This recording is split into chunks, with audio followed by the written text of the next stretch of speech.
Buenas tardes. Mi nombre es Florencia Saulino y como directora del Centro de Estudios en Derecho y Política Ambiental de la Universidad, es un gusto para mí darles la bienvenida a este evento de presentación de nuestra revista de Derecho Ambiental de la Universidad de Palermo. El Centro de Estudios en Derecho y Política Ambiental de la Universidad fue creado en el ámbito de la Facultad de Derecho como un punto focal de las actividades de profesores y alumnos en el área de Derecho Ambiental. Nuestro principal objetivo desde el centro es promover investigaciones en temas de derecho y política ambiental mediante el trabajo conjunto de profesores, alumnos y becarios de investigación. Y colaborar a través de esas investigaciones con las organizaciones de la sociedad civil y el Estado que trabajan en temas de política ambiental. En este marco, la revista de Derecho Ambiental surgió como el resultado conjunto del trabajo de docentes y alumnos de grado y posgrado. Alrededor de la maestría en Derecho Ambiental, en los últimos años se ha creado una comunidad de alumnos de todas partes de Latinoamérica que trabajan juntos, compartiendo sus experiencias del derecho ambiental local y tratando de pensar a partir de la comparación de sus experiencias de qué forma es más fácil proteger al medio ambiente y los recursos naturales. Tratamos de que nuestra revista en Derecho Ambiental sea un reflejo de esa comunidad de alumnos de grado y posgrado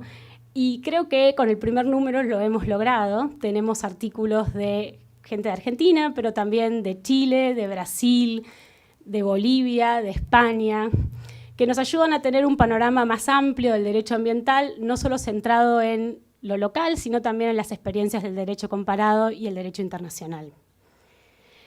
La revista está organizada en base a un sistema de referato anónimo que nos ayuda a garantizar la calidad académica y la originalidad de los artículos que publicamos. De esta forma logramos asegurar que los artículos publicados sean actuales, sean de calidad y sean correctos, y ayuda a que nuestros lectores puedan confiar en la revista como en un lugar de referencia en materia ambiental. A la selección de trabajos de doctrina hemos agregado una sección de entrevistas. En el primer número entrevistamos al embajador Estrada Oyuela, que participó en las negociaciones de cambio climático. En este número vamos a entrevistar a un convencional de la Constituyente de 1994, el doctor Quiroga Lavie, que va a hablar sobre la formación del artículo 41 de la Constitución Nacional. Y con estas entrevistas lo que estamos buscando es tener un panorama de la constitución del derecho ambiental, de la historia del derecho ambiental y de los hombres y mujeres que a través de su trabajo académico profesional contribuyeron a darle forma a esta rama del derecho. Para celebrar este primer número y para presentar la revista, invitamos a dos de los autores que colaboraron en el primer número y a uno de los miembros del Consejo de Redacción. Primero tenemos a la profesora Valeria Berros, que es especialista en Derecho de Daños en la Universidad Nacional del Litoral y es candidata doctoral de esa universidad y profesora de nuestra maestría, que va a presentar su trabajo Relatos sobre el río, el derecho de la cuenca Matanza-Riachuelo. En segundo lugar tenemos a Pablo Krimer, que es máster en Derecho de la Universidad de Columbia, que va a presentar su trabajo Importando ser clara Argentina, el saneamiento del Riachuelo como un caso de derechos desestabilizadores. Y para terminar, Leandro García Silva, que es miembro del Consejo de Redacción de la revista, profesor de la maestría y magíster en políticas públicas en American University. También se desempeña como abogado en el área de medio ambiente y desarrollo sustentable del Defensor del Pueblo de la Nación. Va a hablar sobre el futuro de la causa Riachuelo. Bueno, sin más, les cedo la palabra a los expositores y les agradezco mucho por acompañarnos hoy.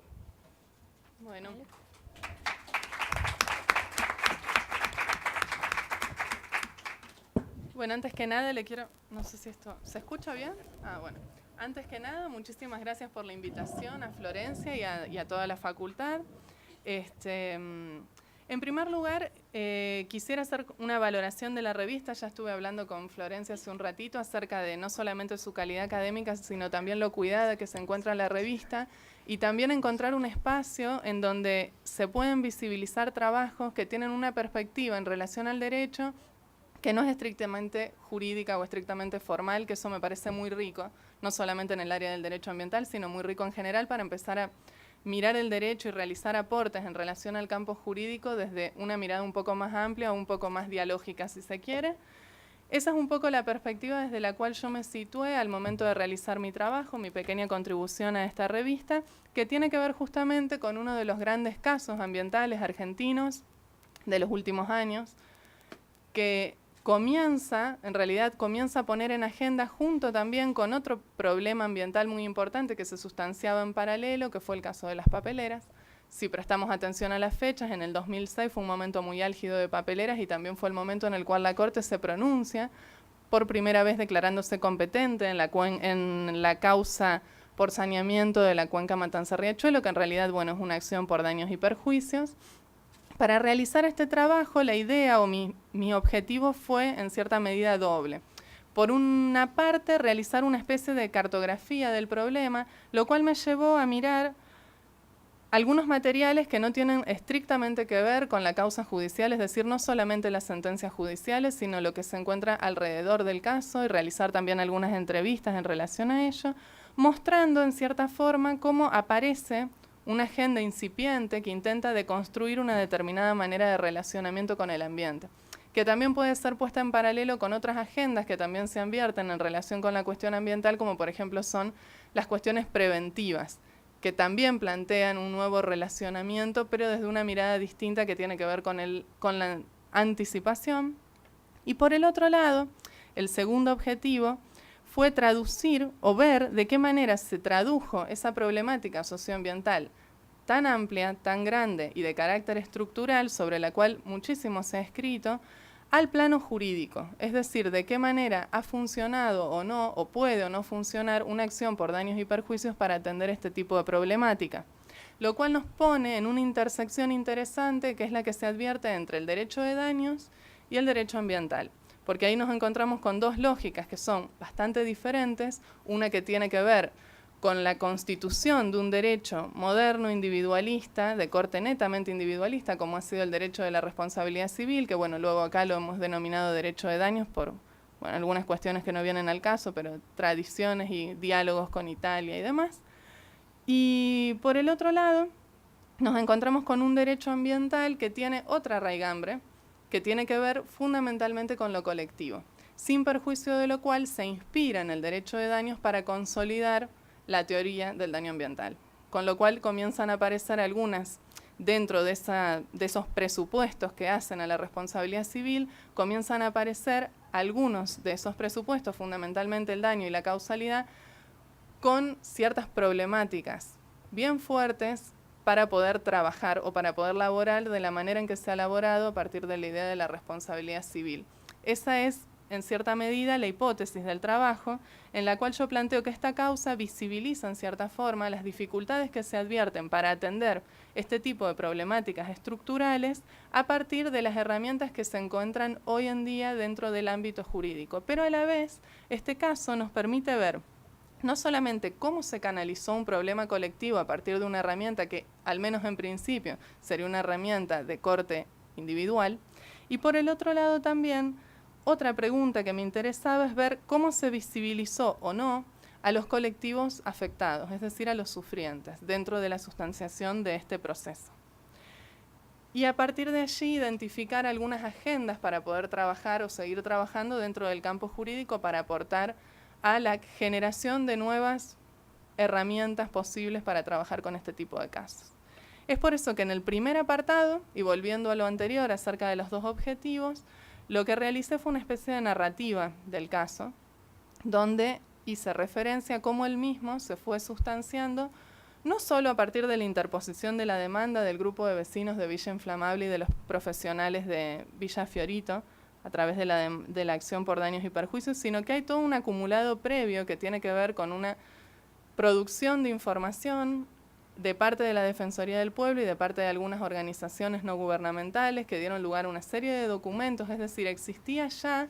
desde hacía un tiempo un foco de atención puesto en relación a la problemática de varios millones de personas que son las que viven en la cuenca Matanza-Riachuelo y que muchas veces son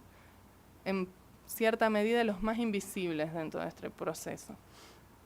Esta demanda que se plantea por parte de estos 17 vecinos fue realizada, como ustedes, bueno, es un caso muy conocido, ni hace falta que lo diga, pero contra el Estado Nacional, contra la Provincia de Buenos Aires, Ciudad Autónoma de Buenos Aires y 44 empresas. Y allí se realizó una doble demanda, una por recomposición, que es lo que la Corte finalmente terminó atendiendo hasta el momento, y otra demanda por resarcimiento del daño, tanto individual como colectivo. Respecto de esto, la Corte en el año 2006 se declara competente solamente en relación a la recomposición y en relación al daño colectivo, no así en relación al daño individual. Y así cada uno de los afectados debe probar el daño individual por la vía correspondiente. Allí se declara competente, como les decía antes, en un contexto en el cual lo ambiental comienza a cobrar fuerza de la mano de la gran movilización que existió en aquel momento con relación a las papeleras, a la instalación de las papeleras en Fraiventos. Ahora bien, algo interesante que tiene este caso es que ese acumulado previo llevado a cabo por la Defensoría y por algunas organizaciones no gubernamentales vuelve a aparecer dentro de la causa judicial. Esta es una de las innovaciones, si se quiere, que uno puede detectar de esta causa y que tiene que ver con el pedido que hicieron tanto la Defensoría como las organizaciones no gubernamentales, un número de organizaciones no gubernamentales, para participar en calidad de terceros interesados dentro del proceso. La Corte, realizando un estudio del estatuto de las organizaciones, definió cuáles de las organizaciones sociales, además del Defensor del Pueblo, participarían en calidad de terceros interesados y luego en el año 2007 incorporó 2 más. Esto fue en cierta medida, no sé si sería la palabra objetable, pero bueno, existieron algunas organizaciones que habían cumplido un rol importante en el momento del acumulado previo, como yo lo denomino, que finalmente terminaron quedando fuera porque dentro de su estatuto no figuraba la defensa del medio ambiente, dentro de su objeto estatutario. Luego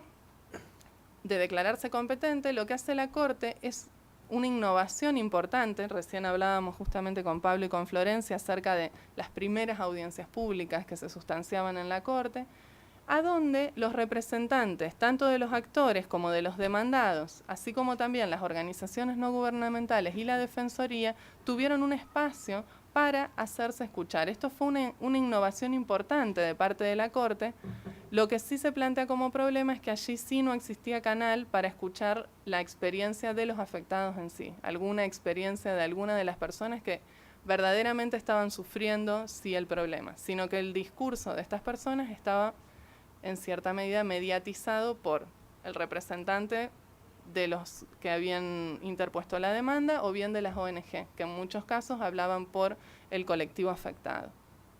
Ahora bien, el tema de esas audiencias públicas, si uno lo quisiera resumir, gira en torno a un plan. Lo que la Corte solicita es que finalmente los 3 niveles del Estado se pongan de acuerdo y realicen un plan para saneamiento de la cuenca Matanza-Riachuelo. Este plan es presentado a lo largo de las audiencias públicas y en cierta manera va demarcando los ejes de la discusión. Hay muchísimas versiones del plan, el plan se fue modificando bastante a lo largo de la sustanciación de las audiencias públicas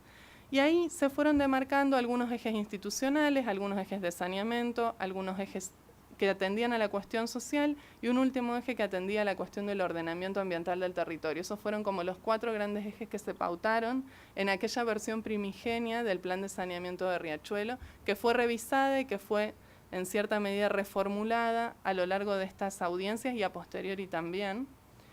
Luego de lo cual, y a la vez también en las audiencias, me estaba olvidando decirlo, se escucha a los representantes de las empresas, lo cual permite visibilizar, si uno se lee las actas de las audiencias públicas, cómo allí aparece fuertemente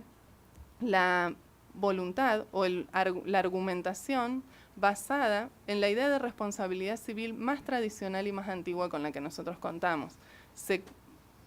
encuentran allí fundamentalmente defensas basadas en la idea de antijuridicidad, de que el obrar de las industrias no era antijurídico, así como también sobre una cuestión puntual que realmente es muy compleja, que es la cuestión de la causalidad. Es decir, cómo determinar la causalidad en relación a los daños producidos de parte de cada una de las empresas y por qué son esas 44 y no otras, las empresas demandadas, entre otros argumentos que se han utilizado. Pero allí se ve bastante clara la tensión que existe entre este tipo de problemática y los desafíos que presenta y cuáles son las líneas argumentales que se utilizan para salirse de esos desafíos y tratar de desresponsabilizarse a través de la mirada más tradicional con relación a al derecho de la responsabilidad civil. Finalmente, hacia el 2008, en julio del 2008, la Corte se pronuncia, luego de estas audiencias públicas, con respecto a la recomposición del daño ambiental y a la prevención del daño futuro. Y allí se establece también otra innovación importante que tiene que ver con la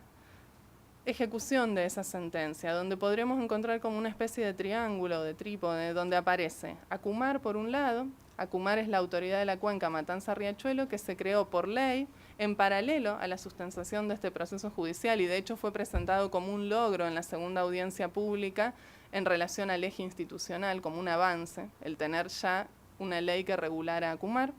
Y por el otro lado se establece al juzgado de Quilmes, a cargo del juez Armela, como el encargado de llevar adelante esta sentencia, con el control de la Auditoría General de la Nación en términos presupuestarios y el cuerpo colegiado que está integrado por la Defensoría y por las ONG, de lo cual Leandro creo que va a hablar seguramente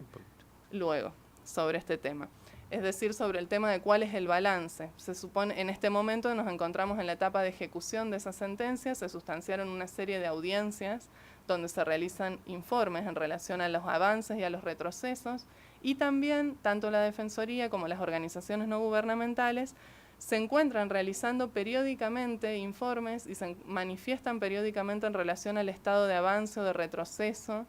respecto de del plan de saneamiento de la cuenca Matanza-Riachuelo, que seguramente los chicos van a hablar a continuación. De hecho, se están sustanciando en este momento audiencias con respecto a este tema. Esto era el primer apartado, es decir, de qué manera se fueron tejiendo las tramas de este caso estructural que fue llevado a la instancia jurisdiccional. Luego, en un segundo apartado, lo que me interesó interrogar, dado que es un caso que dio lugar a mucha innovación,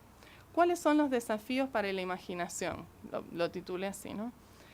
En primer lugar, lo que les mencionaba antes en relación al problema. Bueno, tenemos en primer lugar que se utiliza una herramienta proveniente del derecho privado moderno de conflictos individuales para pensar una problemática estructural colectiva muy fuertemente arraigada históricamente, lo cual genera en primer lugar la necesidad de reflexionar acerca de las posibilidades de trabajar a partir de esta herramienta, las rigideces que demuestra y las agendas que esas rigideces abren para poder pensar y para poder generar nuevas herramientas para trabajar con casos de este tipo, para trabajar con casos ambientales, a donde se observa, como les mencionaba al principio, esa tensión que se da en el daño ambiental entre esta lógica individual que permea la construcción de la responsabilidad civil y la lógica colectiva, donde ya existen, de hecho, avances y regulaciones en términos de